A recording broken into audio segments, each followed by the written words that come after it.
괜찮을 일이 아니고 털보무당은 지금 똥줄이 타고 있는 중이다. 기어이 그 아편을 끊지 못하고 여기저기 목포 약방이며 대구 약전시장을 기웃거리며 수중에 지닌 돈이란 돈은 다 아편 구하는 데 쓰다가 기어이 경찰에 꼬리를 잡히고 말았다. 약방 주인들은 쇠고랑을 차고 끌려가고 연줄로 이어진 구매인들 역시 줄줄이 엮여 경찰서나 지서로 잡혀 들어가는 중 그래도 넓은 발을 가진 털보무당은 사전의 소식을 듣고 지금 주랭랑을 놓고 있는 중이다. 주로 남쪽에서 일어난 일이라 이쯤 북쪽으로는 화가 미치지 못할 것이란 생각에 상주로 와 호라비가 살고 있는 신덕에서 근 한 달이나 묵고 있던 중 처음에는 약기운이 떨어지고 구할 수도 없고 구할 돈도 없는 상황에서 제정신이 아니게 고통을 감내하며 지냈지만 시간이 약이라는 말처럼 차츰 정신이 돌아오고 조석도 입에 떠넣을 수 있게 되어 그래도 사람이 다 되어가는 참이었다. 예, 빨리 편해지셔야지요. 큰아줌매는 더 이상 신수에 대해서는 묻지 않지만 갑자기 들이닥친 발걸음은 궁금하다. 그런데 어떻게? 하고 털보무당을 본다. 털보무당은 사실 돈이 필요하다. 그간 호라비 집에 머물며 약기운을 이겨내느라 산 시체같이 사는 통에 거지나 다름없이 되었다. 그래도 그 호라비가 워낙에 인정이 많은 사람이고 그럭저럭 알고 지낸 지가 산천이 2번은 바뀌었을 정도라 호라비는 무당이 영문 모를 병을 알아도 내치지 못하고 거두어 준 것이다. 예, 섣달이 되고 보이겠네. 또 뭐 이쪽으로 발걸음 할 일도 생기고 여기 뭐 정원에 모시는 당제를 어째 모실 낀지 수의도 할 겸 왔심더. 예, 그런데 당제는 남자 제주가 알아서 하는 일이고 큰아줌매는 지난번에 소양의 몸값으로 돈을 건네줄 때 주고받은 말이 기억난다. 아, 물론 당제야 남자가 하는 일이지. 걔도 주문이나 굿은 우리가 하는 일 아닙니까?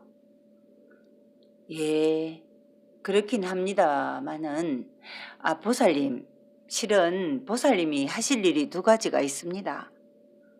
뭔가 거리를 찾아온 것이 분명하고 또 흘린 말이었지만 지난번의 말도 있고 해서 우리 마을에 지난 여름에 다시 쌓은 샘에 영수제라도 올려주시고 또 하나는 하고 잠시 머뭇거리다가 저 소양이에게 등남하도록 치성도 좀 올려주시지요. 한다. 정신없는 무당도 이제야 인연의 끈이 된 소양의 일을 잊고 있었다는 것을 깨닫는다. 아, 소양이는 어찌 됐습니까? 큰아줌매는 아무 말을 못한다.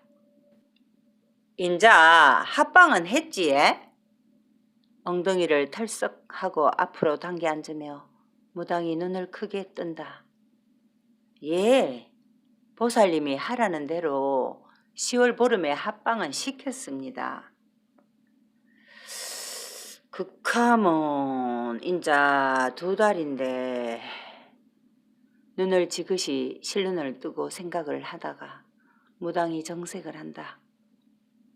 아지매요, 이게 말이 안 됩니다. 다짜고짜 내뱉는 무당의 말에 큰아지매는 당황스럽다. 예? 무슨 말씀? 영문을 모른다는 듯 말꼬리를 흘리자 무당은 치마를 고쳐 입느라 덜썩거리며 먼지를 품어낸다. 아, 생각해 보이소.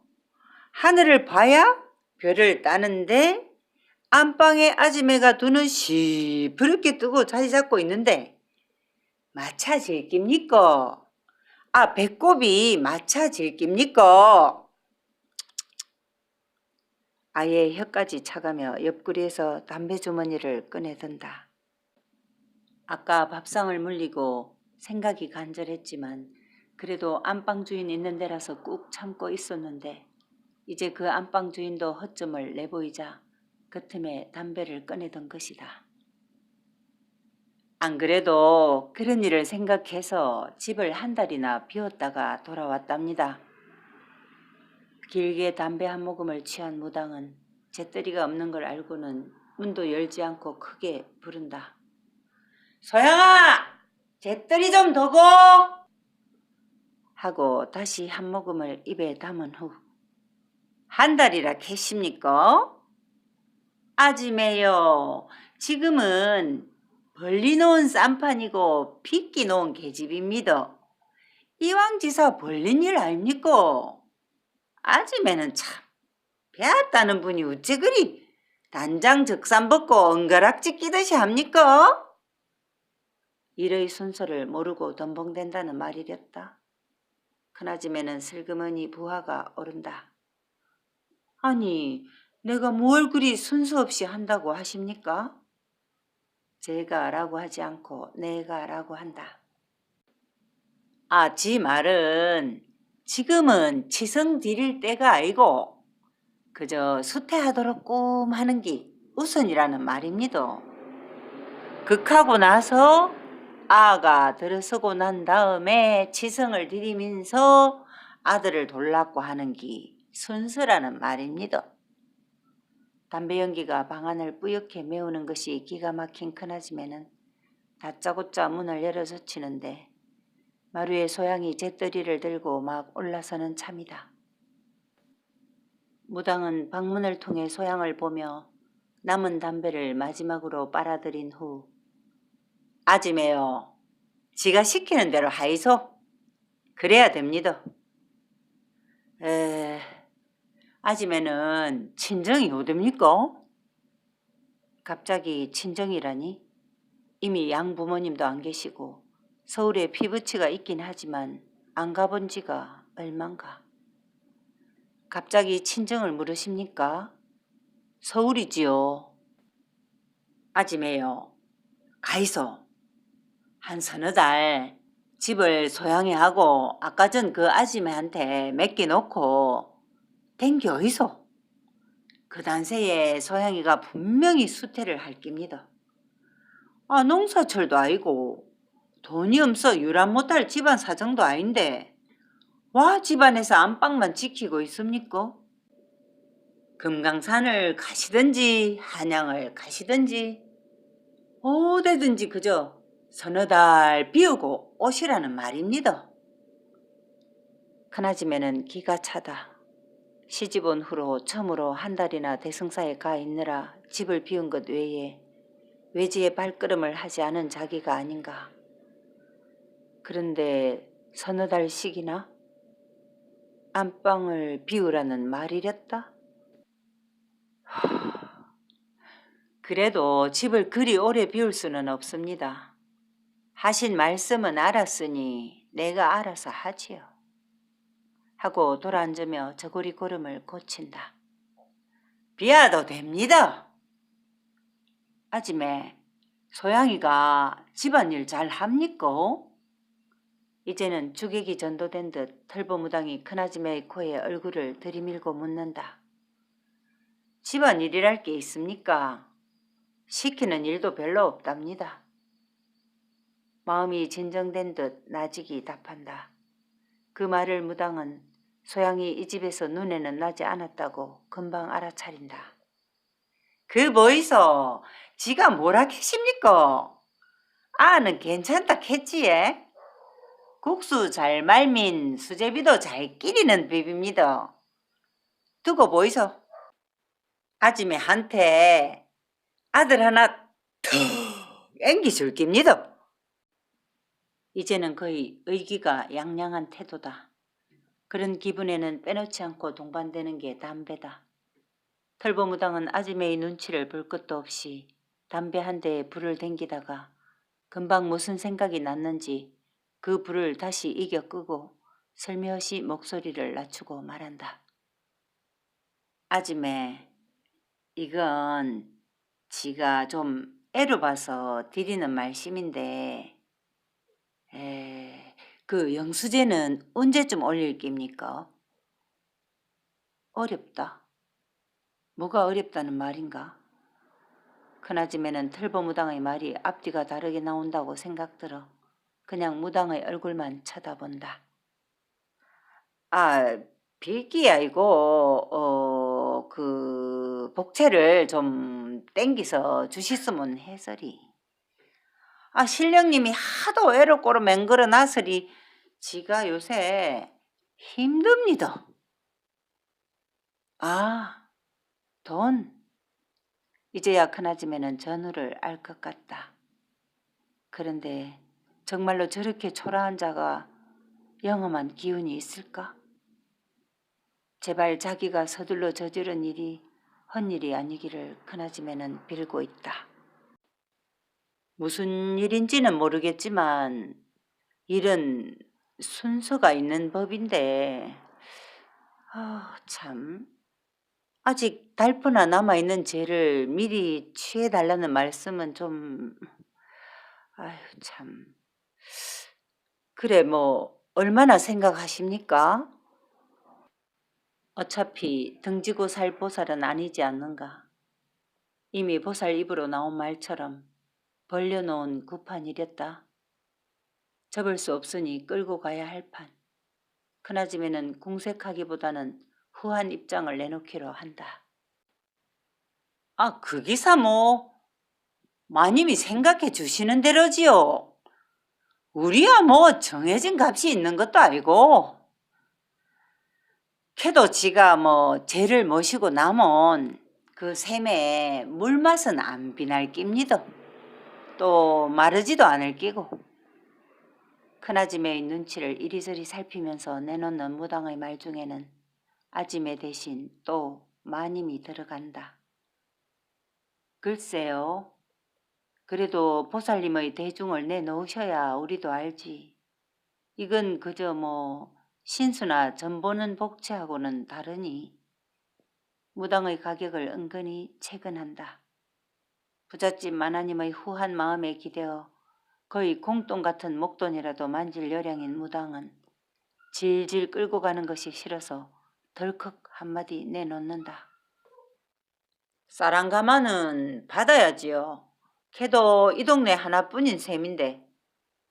무당의 그 말에 큰아줌매는 아무 말 없이 생각해 본다. 그래, 지난 여름 그 사단이 났지만 그래도 무사히 일을 마치고 지붕도 만들었다. 덕을 얻기 위해서는 남들은 생땅도 파서 샘을 만든다는데 종가의 대를 위해 등남을 기원하는 판에 까짓 쌀한가마 값이라면 그것도 그리 내놓기 어려울 건 없다. 보살님만 믿습니다. 소양이 일도 그렇고. 하지만 우선 단말값 정도가 수중에 있습니다. 그것부터 드리고 나중에 죄를 모신 후에 나머지 값도 드리지요. 어떻습니까? 털보무당의 귀가 번쩍 뜨인다. 얼마나 오랜만에 들어보는 돈소리인가. 그래도 크게 내색하지 않고 나름 점잖게 답한다. 마님 좋으실 대로 하이소. 지는 괜심도. 그것으로도 충분한 무당이다. 근데 아까 그 동서라는 사람 어디 삽니까? 종가에서 볼 볼일은 거의 다 본 무당은 한 푼이라도 더 챙길 양 광쌤이가 물어볼 거라는 생각에 큰아줌매한테 집을 묻는다. 어디라 끝도 없답니다. 저 바로 담 넘어 저기 예전에 별채였던 곳에 삽니다. 고개를 그쪽으로 향하며 큰아줌매는 알려준다. 점심때가 훌쩍 넘어간 시간이지만 끼니 대신 근하하게 술에 익은 얼굴의 태광과 장씨는 주섭이 집 사랑채에서 주거니 받거니 잔을 돌리고 있다. 샘이 무너져 동네 남정네들이 동원되었고 지목수와 장씨가 주동이 되어 보수를 할 때 주섭은 샘 속에서 무너지는 돌에 몸을 맞아 인사불성이 되었다. 그때 장씨의 재치와 기백으로 살아났지만 다친 팔과 어깨 때문에 마무리 농사를 다 할 수 없었는데 태광이 지섭의 소작을 많이 면제해주는 바람에 겨울을 날 정도의 식량은 건질 수 있었으니 고맙지 않을 수 없다. 행님, 지 잔 받으이소. 하고 말끝을 흐리며 주섭이 태광의 잔에 막걸리를 붓는다. 아이고 여만 일이 있을 게 아니고 우리가 뭐 나선길에 두루 돌아다니면서 얼굴이라도 익혀야 된다. 고마해라. 태광은 옆에 있는 장씨를 보며 오늘의 목적을 다시 한번 들먹인다. 농한기다. 들판에는 까마귀 떼만 들끓을 뿐 뜨는 해도 지는 해도 누구 하나 상관할 필요가 없다. 지나가는 시간은 유일하게 뱃속에서 알려준다. 놀고 있는 손이 근질거리면 새끼를 꼬거나 멍석을 말지만 잡기에 능하거나 술판 좋아하는 남정네들은 구들장이 뜨끈한 초당방에서 골패를 돌리거나 윷을 놀다가 가끔은 돈도 날리고 밭도 날리고 논도 날리는 우매함이 판치는 겨울이다. 아따 참 행님도 누가 누구한테 인사를 댕깁니까 지금? 다 한 동네인데 모르는 사람도 없고 장씨는 이미 동네에서 다 압니다. 신경 쓸 거 없습니다. 종필이도 한마디 거둔다. 샘이 무너질 때 주섭이와 같이 물속에 있었지만 다행히 몸은 상하지 않았다. 하긴 까짓 오늘 아니면 내일이지. 춘삼월 전에는 다 같은 날 아인겨? 태광이 장씨를 돌아보며 하여가 같은 소리를 한다. 니 아까 내 얘기 할 말 있었지 싶은데 뭐 없고?